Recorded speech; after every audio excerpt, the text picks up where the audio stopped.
Caribbean Newsline is brought to you by the Barbados Tourism Marketing, Inc.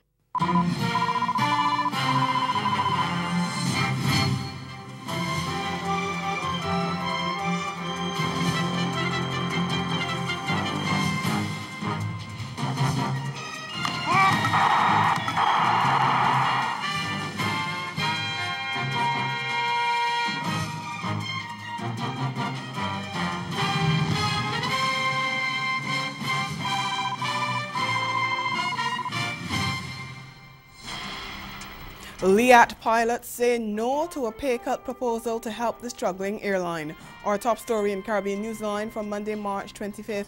From the CMC News Center in Bridgetown, I'm Dawn Paris. Good evening. Pilots of cash-strapped regional airline LIAT have rejected a call to take a salary cut as the airline seeks to reverse its financial situation. President of the Leeward Islands Airline Pilots Association, LIALPA, Carl Burke, says his members are very reluctant to accept that proposal at this time. Looking at the situation as it is right now, if we are to go forward doing the things that we are doing now, right? If we do not look at the scheduling, if we do not look at how we are going to generate the revenue going forward, we can give up 10% now, and next year, or we have no idea when the company will rebound for us to recoup that investment, or even for them to start paying the staff back that 10%. Or we could be in a situation where next year they come in asking maybe for an additional 5%. We just do not have the confidence in the team. Earlier this month, following a more than 4-hour meeting in Barbados, St. Vincent and the Grenadines Prime Minister Dr. Ralph Gonsalves said progress had been made regarding the future direction of the carrier.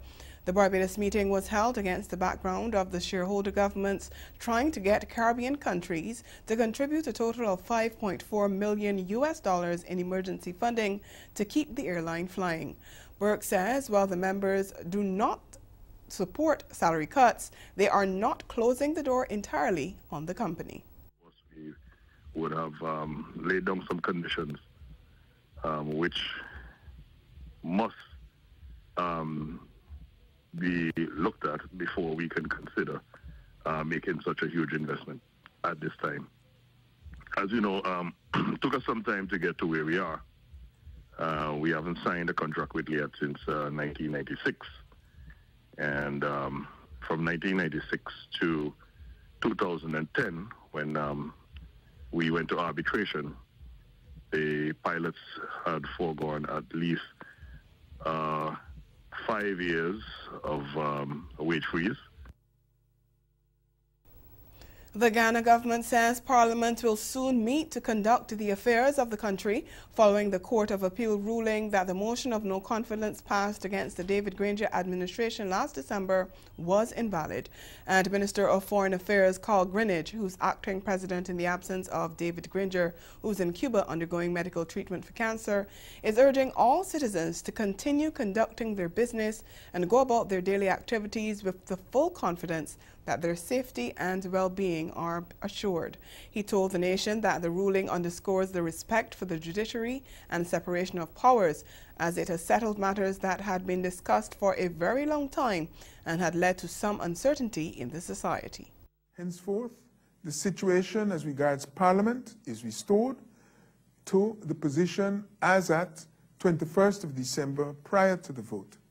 Arrangements will be made for Parliament to meet and conduct its business unhindered. There are no barriers to the President and the Cabinet moving forward as they see fit and without unusual hindrances.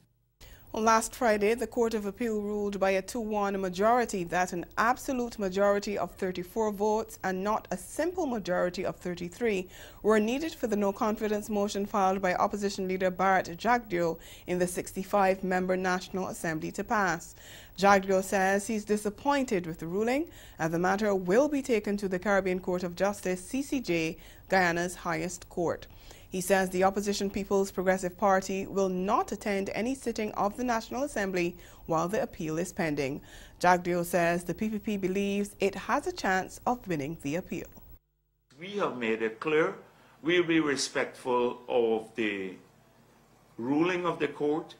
We've always been respectful of rulings of the court. One of the reasons we joined the CCJ is to have this external review.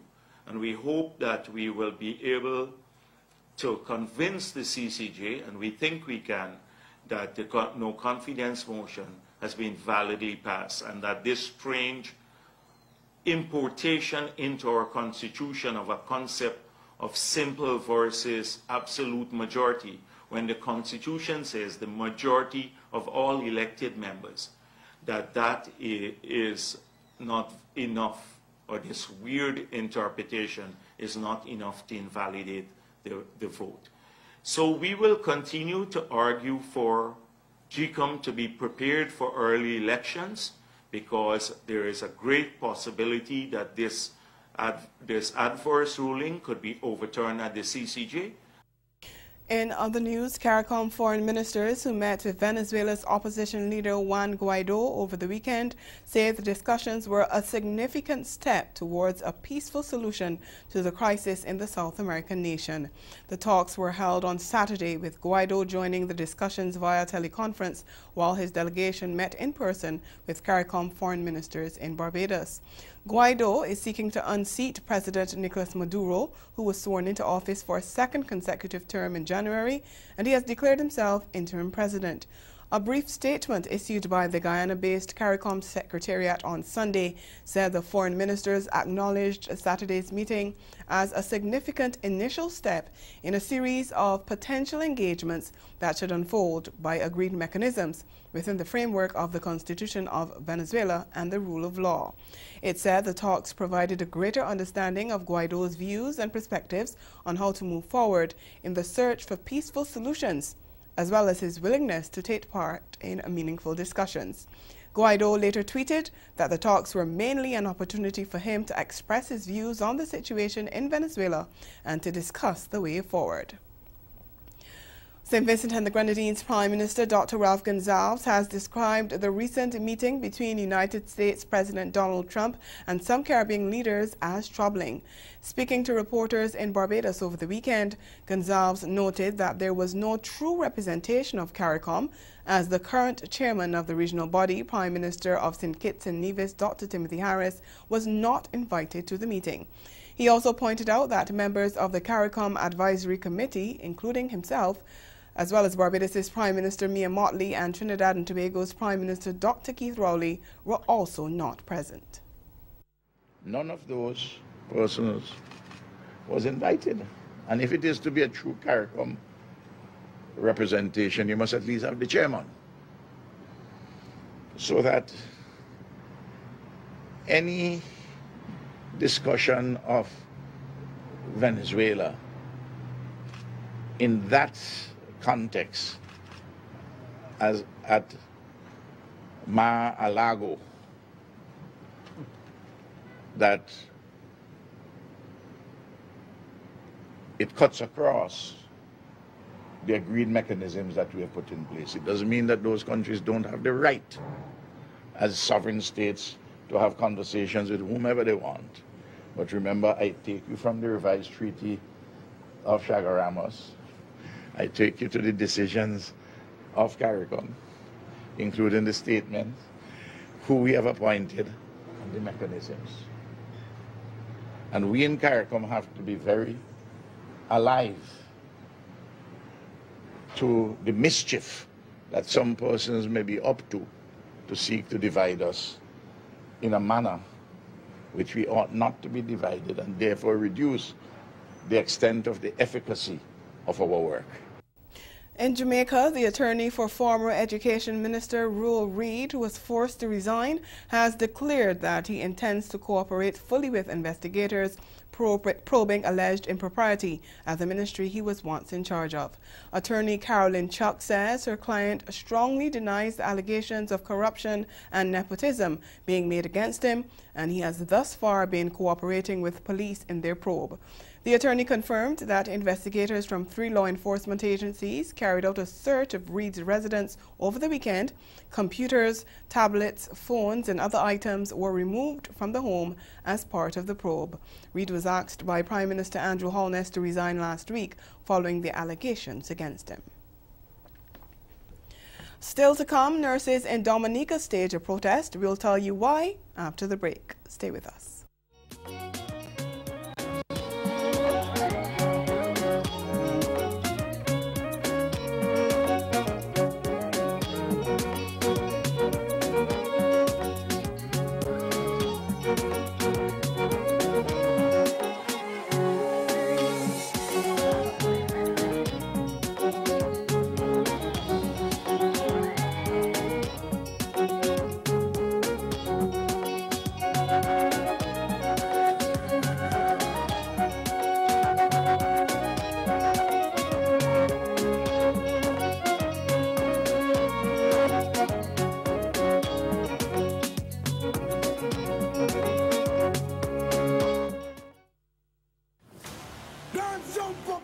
Non-stop turn and twist. What up? It's your boy French Montana. It's me, Smokey Robinson. It's your boy David Doe. Hi, I'm Elme. This is Bucci Banton, and I'll be performing live with the Shiloh Band in St. Kitts Music Festival. Don't miss the 23rd Annual St. Kitts Music Festival, June 26th to June 30th, 2019. Featuring Bucci Banton, Smokey Robinson, Popcorn, and Elme. Also, Davido, French Montana, Fimba, Edwin Yearwood and Crossfire, Coco T, Skinny Fabulous, Shal Marshall, Charlie Black, Farmer Nappy, Nadia Batson, Infamous, New Vibes Band, and many, many more. It will be epic. It will be mind-blowing. It will be jaw-dropping. It will be awesome. The St. Kitts Music Festival, an experience like no other.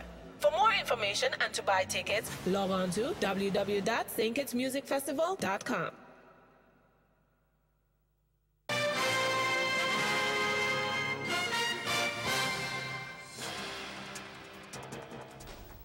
Welcome back. Nurses in Dominica staged a protest outside government headquarters in Roseau on Monday, demanding an audience with health authorities to address several concerns. President of the Dominica Nurses Association, Rosie Felix, said they are fed up with their working conditions. She said health facilities, particularly in the northeast of the island, have been closed since last week because of mold infection. Felix also said nurses were working at the psychiatric unit while the building was being refurbished. According to her, security is also an issue at healthcare facilities all across the island. There has been no response yet from the authorities to the nurses' claims. Barbados has announced plans to establish a medical cannabis industry. Prime Minister Mia Mottley says her government recently approved a policy framework for the industry. She says the unit will be headed by a director who will be responsible for championing the program and ensuring that an expansive educational and sensitization campaign is implemented. But Prime Minister Mottley says no decision has yet been made regarding the use of cannabis for recreational purposes. This will produce value-added products for global export and domestic consumption. The Minister of Agriculture will roll it out in full details in the next few weeks, but the framework includes stringent regulatory and traceability guidelines to guarantee the quality, safety, and efficacy of the products being produced and consumed for medical use. In other words, you can't say that any grass is grass. Ensure the health and safety of consumers of medical cannabis and its byproducts are adequately protected by appropriately regulating the importation, the sale, the distribution, the possession, the purchase, the manufacture, the cultivation, and the personal consumption of medical cannabis. The World Health Organization has called on countries in the Caribbean and elsewhere to end the spread of tuberculosis. The call came as the region joined in the observance of World TB Day over the weekend. Health officials also called on governments and civil society organizations to join forces to achieve the goal. We get the details in this week's Newsline Health.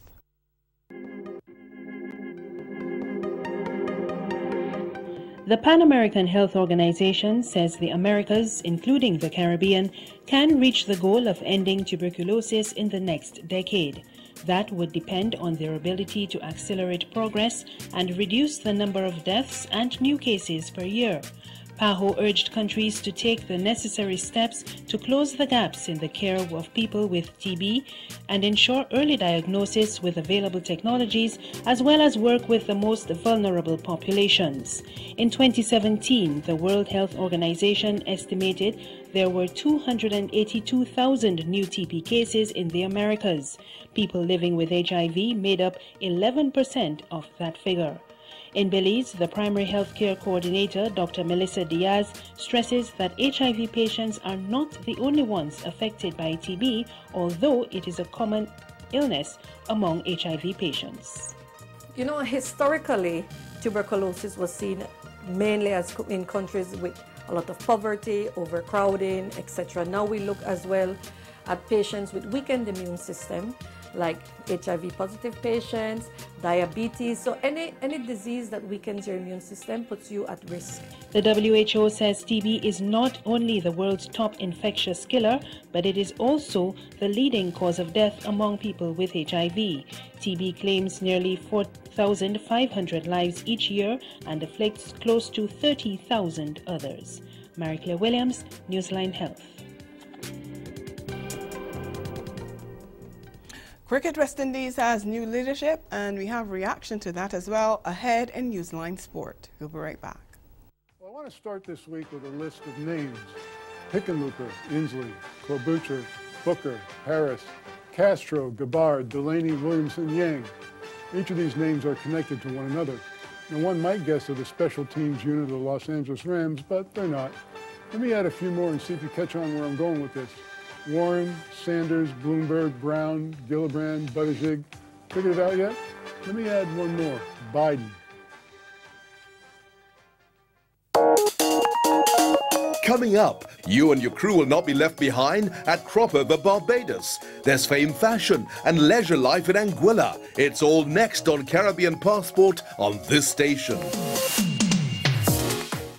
Your feelings, everybody shown. I don't care cause everybody know. The best, I got two. Opinions from a shellfish or a sheep. Don't you come for me. Could be the Mary Jane or the spell that I'm under. But I know what this could be. Tearing out my history for you. I'm gonna be if you're searching for forever. I'll be waiting. Their championship match last fall at Sonoma was epic. The champ, now five-time title holder Scott Dixon, doing everything needed, running second in the race to hold off the challenger Alexander Rossi. Rossi, with 3 wins on the season, had to fight back from early adversity. Rossi finds himself sliding back here.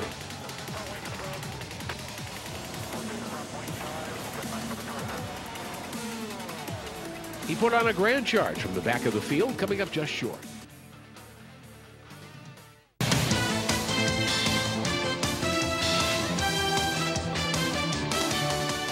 To sports now, former West Indies team manager Ricky Skerritt and Dr. Kishore Shallow are the new president and vice president of Cricket West Indies, CWI. They were elected during the annual general meeting of the regional cricket governing body on Sunday at the Jamaica Pegasus Hotel in Kingston, defeating incumbent Jamaican Wycliffe Dave Cameron and his vice president and running mate Emmanuel Nanthan 8-4. TVJ's Renardo Brown covered the highly anticipated elections and filed this report.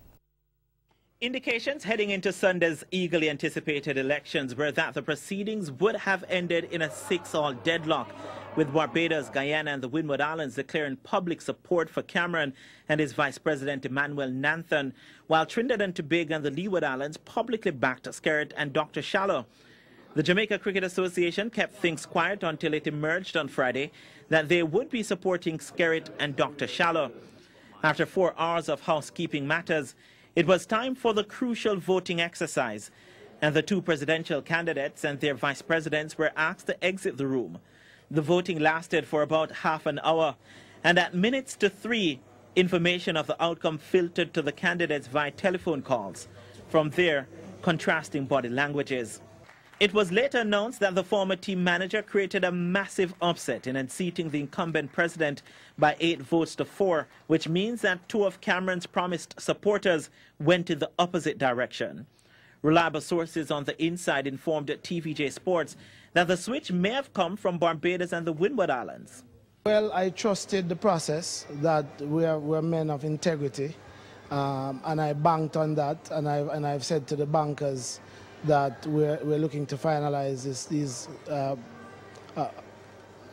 financing arrangements with, that we're a group of, on integrity.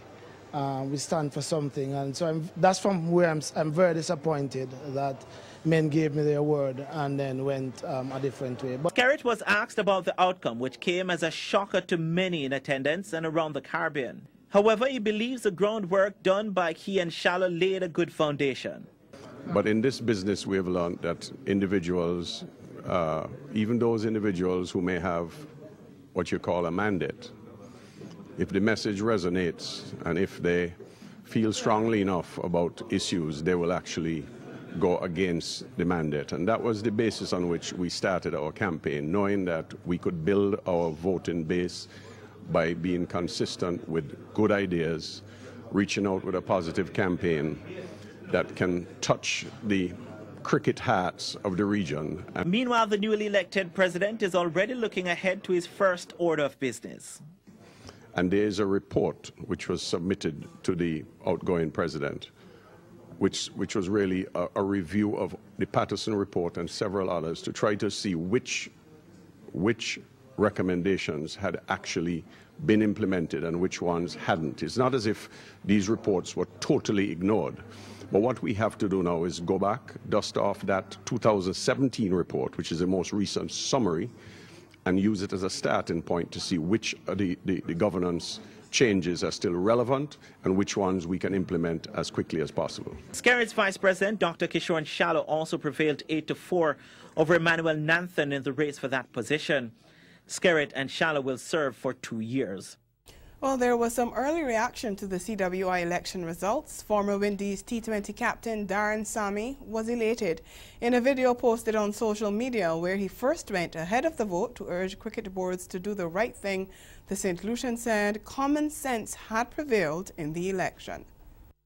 I am very pleased at the result of the West Indies Cricket West Indies presidential elections. I think common sense prevailed over the voters or the delegates, whoever was in charge of making the decision. And thank you to the 12 delegates who voted. Thank you so much for doing the right thing, not only for the West Indian public, but for cricket. But Sammy believes it will not be an easy road ahead for the new leaders of West Indies cricket. I'm proud. It shows that we as a West Indian people, or as a board, still have, common sense, still have some integrity left to do the right thing. And I know a lot of us in the Caribbean, probably those who are silent, are happy with the results today. I'm for one, but I also would like to point out to the new president and the vice president that your job is not going to be easy. You got a lot of work to do. And I do wish God's blessings. I do wish God bless you with the wisdom and the knowledge and the skill and also the understanding of the task ahead. Grenada's Prime Minister Dr. Keith Mitchell was among the first CARICOM leaders to congratulate Skerritt and Dr. Shallow on their victory.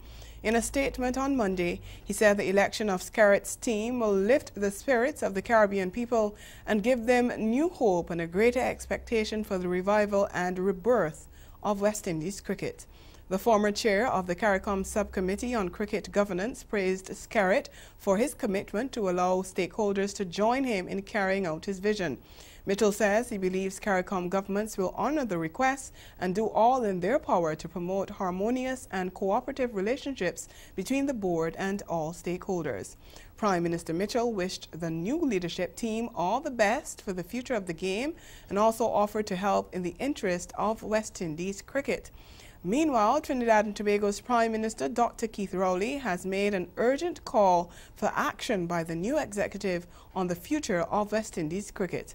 In his statement on Monday, he said he was looking forward to early contact with the new president and his team to pick up the work to head on to a new road on which West Indies cricket is recognized as a public good.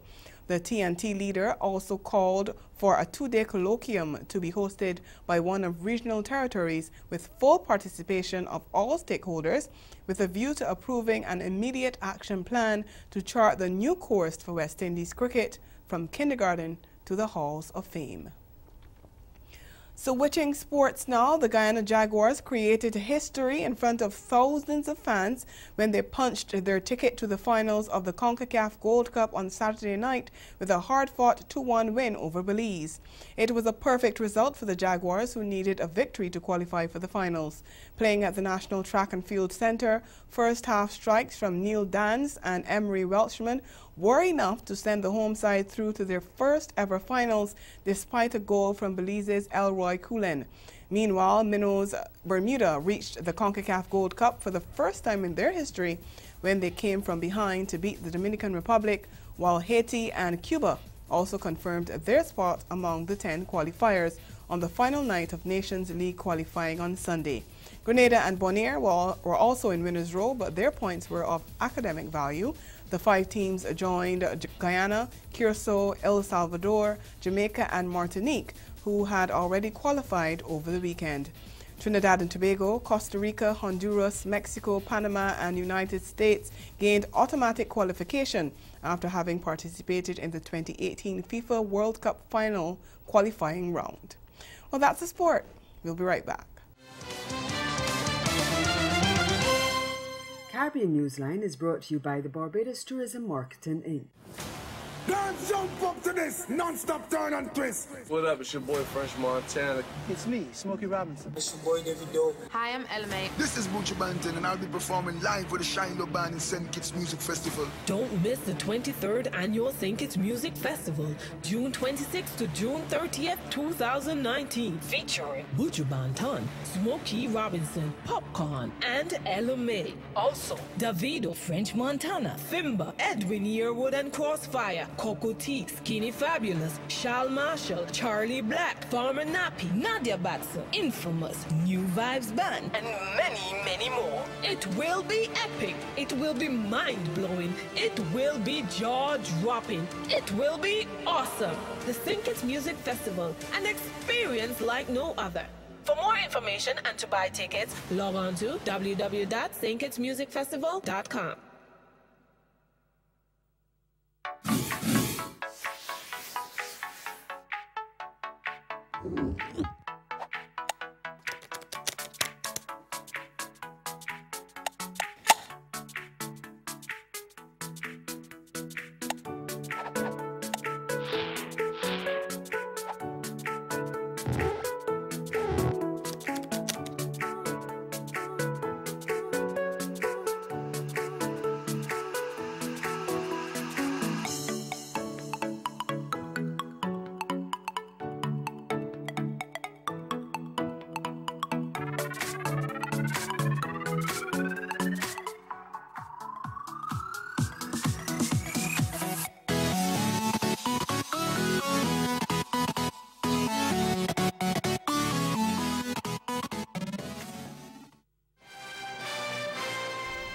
Again, the major developments of this day: Liat pilots say no to a pay cut proposal to help the struggling airline.